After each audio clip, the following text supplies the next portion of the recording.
الحمد لله وكفى وسلام على عباده الذين اصطفى. أما بعد، فقد قال الله تعالى في القرآن المجيد والفرقان الحميد: أعوذ بالله من الشيطان الرجيم. بسم الله الرحمن الرحيم. وقضى ربك ألا تعبدوا إلا إياه وبالوالدين إحسانا إما يبلغن عندك الكبر أحدهما أو كلاهما فلا تقل لهما أف ولا تنهرهما وقل لهما قولا كريما واخفض لهما جناح الذل من الرحمة وقل رب ارحمهما كما ربياني صغيرا. صدر محترم، حاضرین جلسہ، میں نے آپ حضرات کے سامنے ابھی سورہ بنی اسرائیل کی جو آیت کریمہ تلاوت کی ہے، اس کا ترجمہ یہ ہے: اور حکم دیا ہے آپ کے رب نے کہ تم اللہ کے سوا کسی کی عبادت نہ کرو اور والدین کے ساتھ اچھا سلوک کرو. اگر تمہارے سامنے تمہارے والدین میں سے کوئی یا دونوں بڑھاپے کی عمر کو پہنچ جائے تو ان کو اف بھی نہیں کہنا اور ان کو نہ جھڑکنا اور ان سے نرم بات کہنا اور ان کے آگے عاجزی کا بازو جھکا دو اور کہو کہ اے میرے پروردگار، ان دونوں پر رحم فرما جیسا کہ انہوں نے مجھے چھوٹے سے پالا ہے. حضرات، اس آیت کریمہ میں اللہ تعالیٰ نے ماں باپ کے حقوق کو بیان کیا ہے، لیکن یہی ایک آیت نہیں بلکہ قرآن میں دیگر مقامات پر بھی یہی احکام موجود ہے. مثلا سورہ لقمان میں ہے: وَوَصَّيْنَا الْإِنسَانَ بِوَالِدَيْهِ حَمَلَتْهُ أُمُّهُ وَهْنًا عَلَى وَهْنٍ وَفِصَالُهُ فِي عَامَيْنِ أَنِ اشْكُرْ لِي وَلِوَالِدَيْكَ إِلَيَّ الْمَصِيرُ وَإِنْ جَاهَدَاكَ عَلَى أَن تُشْرِكَ بِي مَا لَيْسَ لَكَ بِهِ عِلْمٌ فَلَا تُطِعْهُمَا وَصَاحِبْهُمَا فِي الدُّنْيَا مَعْرُوفًا. ہم نے تاکید کر دی انسان کو اس کے ماں باپ کے واسطے. اس کی ماں نے اس کو اپنے پیٹ میں رکھا تب تک کر اور دودھ چھڑانا 2 برس میں ہے کہ میرا اور اپنی والدین کا حق مانو اور تمہیں میری طرف لوٹ کر آنا ہے. اگر وہ کوشش کرے کہ تم میرے ساتھ اس چیز میں شریک ٹھہرو جس کا تمہیں علم نہیں تو تم ان کی بات نہ ماننا اور دنیا میں دونوں کے ساتھ اچھا سلوک کرو. اس آیت سے ثابت ہوا کہ گناہ اور معصیت کے علاوہ ہر کام میں ماں باپ کی اطاعت ضروری ہے.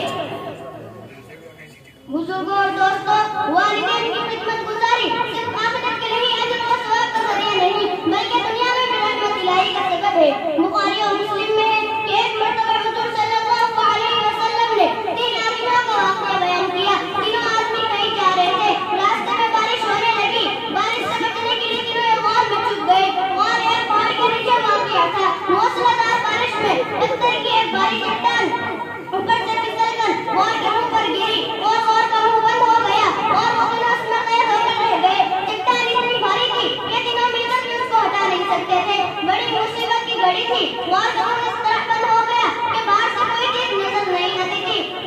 تینوں نے اللہ کو یاد کیا اور ایک دوسرے سے کہا: ہم میں سے اپنا کوئی ایسا نیک عمل یاد کرے جو خالص اس نے اللہ کی رضامندی کے لیے کیا ہو اور وہ ہر ایک اپنے اسی عمل کا حوالہ دے کر اللہ سے دعا کرے شاید ہماری مشکل کو حل فرما دے اور چٹان غار کے منہ سے ہٹ جائے.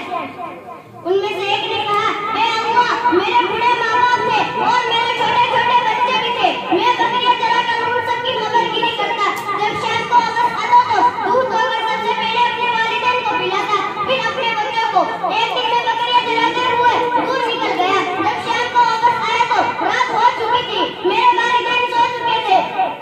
میرے اپنے عادت کے مطابق دودھ دھویا اور دودھ کا برتن لے کر والدین کے سرہانے کھڑا ہو گیا. مجھے ابھی پسند نہیں تھا کہ والدین کو جگاؤں اور ان کی نیند میں پلن ڈالوں اور یہ بھی پسند نہیں تھا کہ والدین سے پہلے اپنے بچوں کو پلا دوں. بچے بھوک کے مارے میرے قدموں میں روتے اور چیختے، لیکن میں نے انہیں دودھ نہیں پلایا اور والدین کی سرہانے دودھ کا برتن لیے کھڑا رہا یہاں تک کہ صبح ہو گئی. اے اللہ، اگر تو جانتا ہے یہ بات صرف میں نے تیری رضا کے لیے کیا تو اس چٹان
محترم حضرات